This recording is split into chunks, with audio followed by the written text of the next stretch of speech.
नमस्कार दोस्तों। आज के वीडियो में हम डिस्कस करने जा रहे हैं बहुत ही इंपॉर्टेंट टॉपिक और आज का टॉपिक है shipping bill. What is shipping bill? Shipping bill है क्या? तो आज के वीडियो में हम टोटली 6 पॉइंट पे डिस्कस करेंगे और मैं कोशिश करूंगा कि ये वीडियो लंबा ना बने।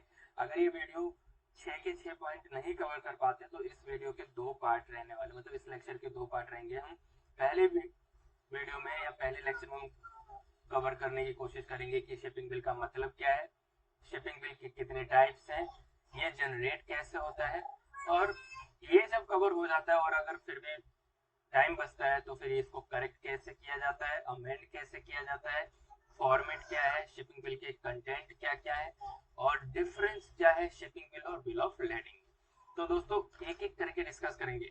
तो ये जो टॉपिक है वो उन लोगों के लिए रेलेवेंट है जो एक्सपोर्ट इंपोर्ट के बारे में जानना चाहते हैं और एक्सपोर्ट इंपोर्ट के डॉक्यूमेंटेशन टीम में काम करना चाहते हैं, या साथ ही वो अपने अकाउंट्स के करियर में भी या अकाउंटिंग करते हुए भी अगर इन सब चीजों की जानकारी लें तो उनका करियर और अच्छा बन सकता है। तो दोस्तों एक एक करके डिस्कस करेंगे कि ये है क्या। तो शिपिंग बिल क्या है? What is shipping bill? तो दोस्तों शिपिंग बिल, जैसा कि मैंने पहले भी बताया कि शिपिंग बिल एक ऐसा डॉक्यूमेंट है, एक ऐसा प्रूफ है जो ये बताता है कि भाई आपका एक्सपोर्ट हो गया है, कोई भी जो गुड्स है वो एक्सपोर्ट हो गया है। और ये बार बार मैं बोल रहा हूँ, ये सब गुड्स के लिए है, सर्विस एक्सपोर्ट के लिए नहीं हो रही है बात। ये किस चीज के लिए हो रही है? ये जब हम गुड्स को एक्सपोर्ट करते हैं, तो जब हम गुड्स को एक्सपोर्ट करते हैं तो भाई सरकार को पैसा भी चाहिए, या कस्टम वाले की ड्यूटी लगा दी, भैया जो भी गुड्स जाएगा तुम एक डॉक्यूमेंट जनरेट कर दोगे, और उस डॉक्यूमेंट का लिंक दे दिया उन्होंने बैंक को भी कि भैया बैंक तुम भी संभाल के रखना है, इसका पैसा आना चाहिए क्योंकि इसके अगेंस्ट वो इंसेंटिव दे रहे हैं आपको। तो इसका हम देख लेते हैं कि क्या है ये कस्टम से क्लियर कराने के लिए, कस्टम से एक्सपोर्ट की क्लियरेंस चाहिए ना आपको, तो आपको शिपिंग बिल की जरूरत पड़ेगी। तो आपको शिपिंग बिल सबमिट करना पड़ता है। शिपिंग बिल एक एप्लीकेशन की तरीके से सबमिट होता है और इसमें जो शिपिंग बिल है या जो आप शिपमेंट करते हो कोई भी गुड्स, वो किसी भी तरीके से हो सकता है, एयर से हो सकता है, सी से हो सकता है, रोड से हो सकता है। तो तीनों ही केस में अगर आप एक्सपोर्ट करते हैं तो आपको शिपिंग बिल के लिए एप्लीकेशन देना पड़ेगा कस्टम को, और कस्टम से बिलिंग जनरेट करेगा आपके शिपमेंट का। ठीक है, तो ये क्या लिखा है, एक exporter can not load the goods without filing the shipping bill, मतलब बिना शिपिंग बिल की फाइलिंग के एक एक्सपोर्टर गुड्स को लोड नहीं कर सकता है एक्सपोर्ट के लिए। देखो जी, शिपिंग बिल इलेक्ट्रॉनिकली सबमिट किया जाता है, अब तो सारे काम ही ई फाइलिंग के थ्रू हो रहा है, तो अब शिपिंग बिल भी इलेक्ट्रॉनिकली सबमिट हो रहा है। और शिपिंग बिल भी आपके मेल पे जो रजिस्टर्ड ईमेल आईडी है कस्टम में, आइस गेट से आपके पास आ जाता है, आपको वहीं से मेल में दिख जाता है कि आ जाता है कि ये आपका शिपिंग बिल है।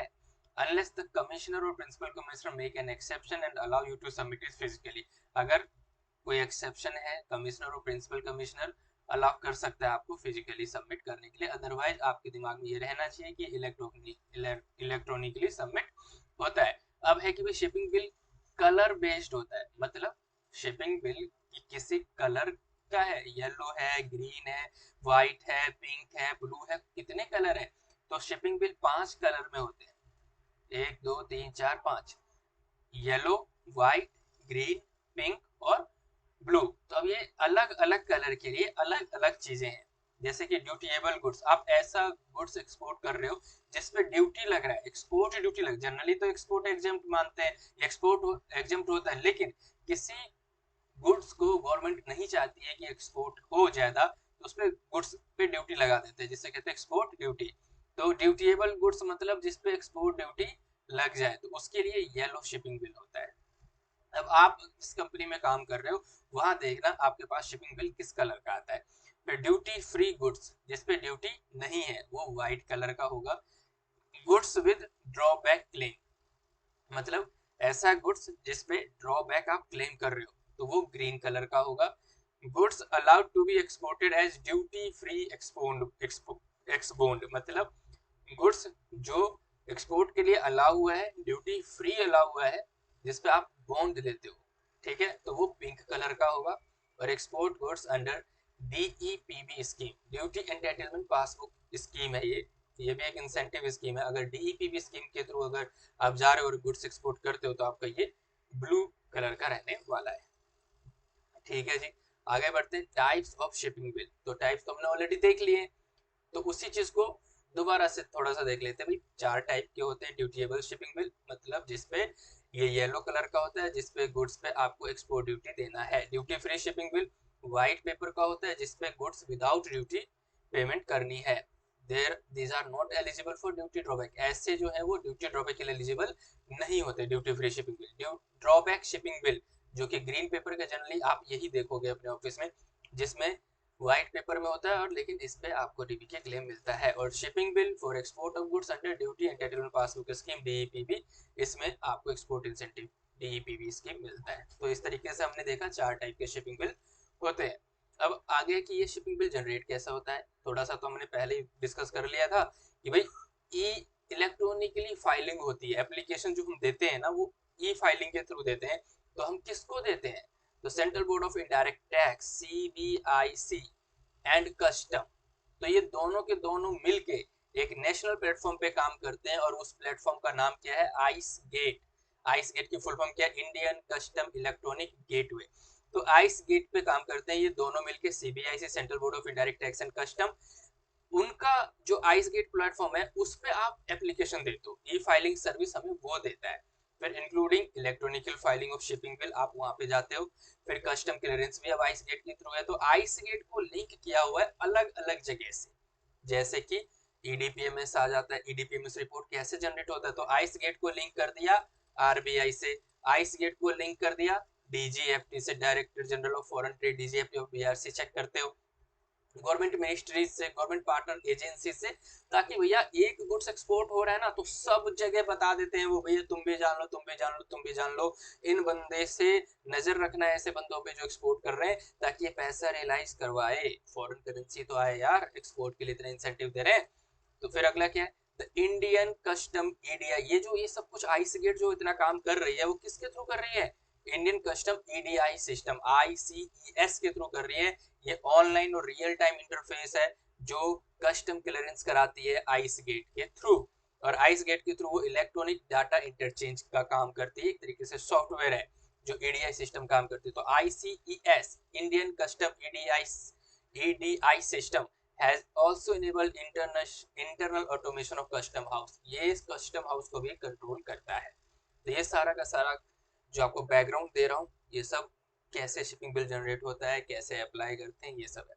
Now process for generating a shipping bill. अब शिपिंग बिल को जनरेट करवाना है जी, कैसे जनरेट करवाएंगे, तो देखो जी, before filing a shipping bill for export, जब हम शिपिंग बिल फाइल करते हैं एक्सपोर्ट के लिए, उससे पहले आपको क्या करना पड़ता है, कस्टम हाउस एजेंट को कांटेक्ट करना पड़ता है। फिर कस्टम हाउस एजेंट क्या करता है, रजिस्टर करता है अपने आप को ईडीआई सिस्टम में आपके आईएसी कोड के थ्रू। आईएसी कोड क्या होता है, इंपोर्ट एक्सपोर्ट कोड। जैसे कि जीएसटी में काम करने के लिए जीएसटी रजिस्ट्रेशन नंबर आ जाता है, आपके पास पैन है तो पैन नंबर है, ऐसे ही हर इंपोर्टर और एक्सपोर्टर का एक इंपोर्ट एक्सपोर्ट कोड है, एडी कोड है। एडी कोड क्या होता है, जिस बैंक के थ्रू आपको ये अलाउ किया गया कि भाई ये शिपिंग के लिए बैंक हैंडल करेगा, तो ऑथराइज्ड डीलर कोड किसी बैंक का कोड होता है, उस बैंक में पैसा होना चाहिए, एंड और custom house agent licence number, ये सारे के सारे ईडीआई सिस्टम में रजिस्टर्ड होते हैं। ईडीआई सिस्टम में क्या होता है, जो शिपिंग बिल सबमिट किया जाता है उसका एक फॉर्मेट है जो कस्टम सर्विस सेंटर पे भी अवेलेबल होता है, वहां से भी काम किया जा सकता है। इसमें इनवॉइस और पैकिंग लिस्ट भी दिया जाता है, जो आप शिपिंग बिल के लिए अप्लाई करते हो उसमें इनवॉइस और पैकिंग लिस्ट भी साथ में देते हो। इनवॉइस तो समझ में आता है, पैकिंग लिस्ट क्या होता है, पैकिंग लिस्ट में सारे की भी ये जो गुड्स है आप जो भेज रहे हो उसके किस बक्से में कितना सेट है, कितनी मेजरमेंट है, कितना सीएमबी और बोलते हैं जो मतलब मेजरमेंट है वो देखते हैं। फिर ये सब सबमिशन होने के बाद एक चेकलिस्ट जनरेट होता है, आपका कस्टम हाउस एजेंट आपको चेकलिस्ट बना के देता है, भाई शिपिंग बिल का ये चेकलिस्ट है, तुम देख लो कि सब ठीक है ना तुम्हारे हिसाब से, अगर कोई गलती है तो मैं एडवाइस कर दूं। तो चेकलिस्ट जनरेट हो जाता है जिसको एक्सपोर्टर या फिर कस्टम हाउस एजेंट वेरीफाई कर देता है।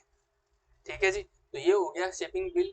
लेकिन इसके आगे और भी, अभी तक हमने इनवॉइस दिया, पैकिंग लिस्ट दिया, शिपिंग बिल का एक फॉर्मेट है, एप्लीकेशन है वो दे दिया, वहां से फिर चेकलिस्ट आ गया। चेकलिस्ट को या तो एक्सपोर्टर खुद वेरीफाई कर ले या फिर कस्टम हाउस एजेंट वेरीफाई करेगा। उसके बाद क्या है, जब एक बार वेरीफाई हो गया तो फिर दोबारा से ईडीआई में ये सबमिट होता है।